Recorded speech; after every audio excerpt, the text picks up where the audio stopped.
Hello, I'm Trish Triumph O'Sullivan, and we're going to talk a little bit today about an extra credit assignment, which is the macro. And macro just means extreme close-up, so it's not any big deal. So macro is an extra credit assignment. That means it's not required for the class, but you can earn up to 10 points of extra credit just by doing one and turning it in. So it's not required. However, I do expect everyone to at least try it. Whether you hand it in or not, I don't care. It's an easy extra credit because almost every camera has a way, well, every camera does have a way to do a macro shot. And they're very fun, extreme close-up. So let's get right into it. So the macro is an extreme close-up. This is an extra credit.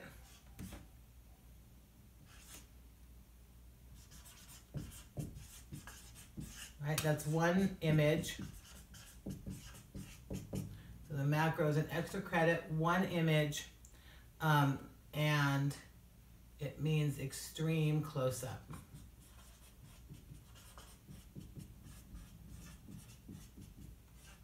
Right, you can earn up to 10 points for turning one in. And I think you should try it because it's a real fun project. So extreme close-up, what kind of things would you want to take an extreme close-up of?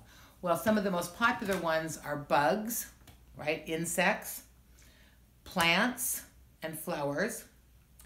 And then things that when you look at them very close up, exhibit some very interesting details, such as maybe a stamp. Stamps are really interesting to look close up. Coins. Sometimes a close-up of a coin can be really interesting, and I will show some examples of that as well.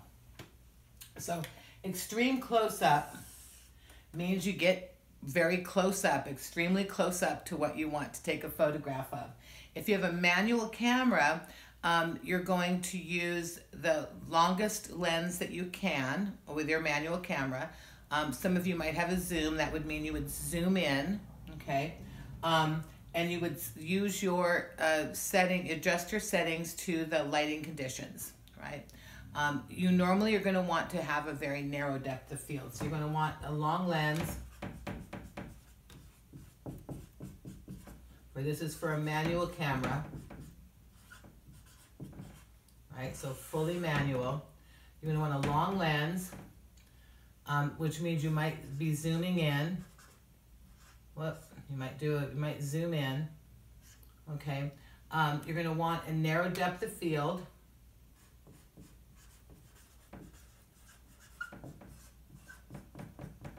Which means a large aperture, a large f number, right? You have a large aperture. And you're going to get as close as you can, right?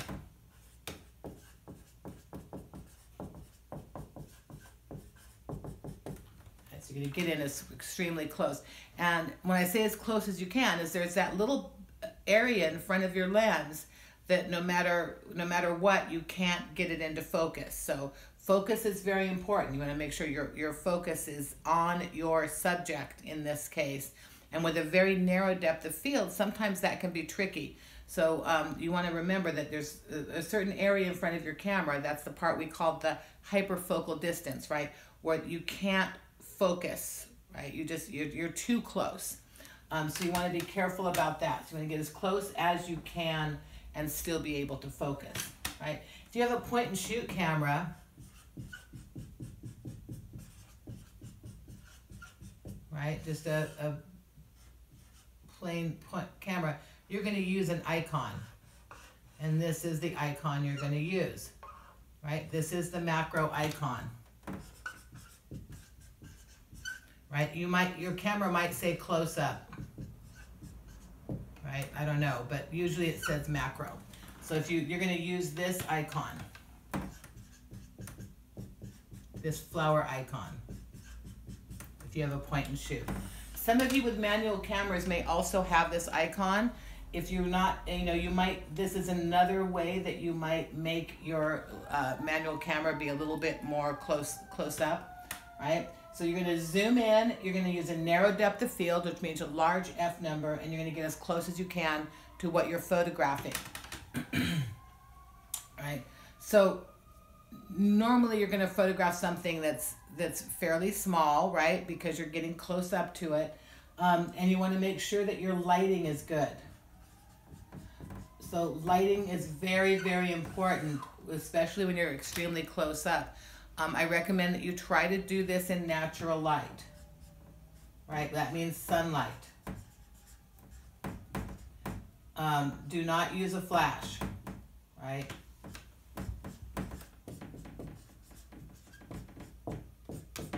No flash.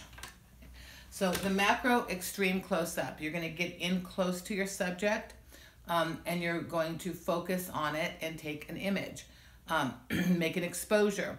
Now, like I said, lighting's important, and the depth of field is important. You want to make sure you're focused on your subject, and the depth of field, the focus isn't in front or behind, it's right on it, okay? So that's sometimes that's hard to tell when you're looking, when you're doing a close-up like that. Make sure you're looking through the viewfinder in your camera, not at the screen. The screen is is a lower resolution, and you don't always get the exact thing that you're looking for with that. So for the macro, manual, you want to use your longest lens, which means you might need to zoom. If you have a lens that zooms a little bit, you're going to use a narrow depth of field, get as close as you can, make sure your lighting is natural light, right? No flash. And the time of day, remember the time of day that is usually the best is late afternoon or early morning. And then point and shoot camera, you're going to use your macro icon. And you're going to pick a subject that looks interesting. And when you're doing this, you're going to follow your composition rules. Remember we talked about the rule of thirds, right? Where your most important elements are either aligned along these lines, right? And your subject is intersected with one of these, right? You might have more than one subject if you're taking a photo, say, of little teeny weeny flowers, and even when you're getting close up, you're still, you know, not as close as you'd like to be. Like I said, insects and bugs are really good subjects because they look very interesting close up. Flowers and plants can really be interesting close up, as can things like coins and stamps. Now, use your imagination. There's probably a lot of other things that look super cool, extremely close up. So try looking at things in a different way. You want to look at your potential subjects as, what could this look like really close up? What would be the most interesting thing, right? Or interesting part, because sometimes you're only photographing a small part of something, right? When you're doing extreme close-up, you're not photographing the whole flower. Maybe you're photographing just the inner little portion of the flower. You know, photographing these different things, you might find something large where there's a little portion of it that's tiny that would be very interesting to photograph. It would look interesting extremely close up. And sometimes that can make a very good composition. You're going to follow your rules of good composition, check out your rule of thirds, and pick a subject that you think would be interesting extremely close up, right? So you're going to get up close and personal with your subject. And I will show you some examples right now.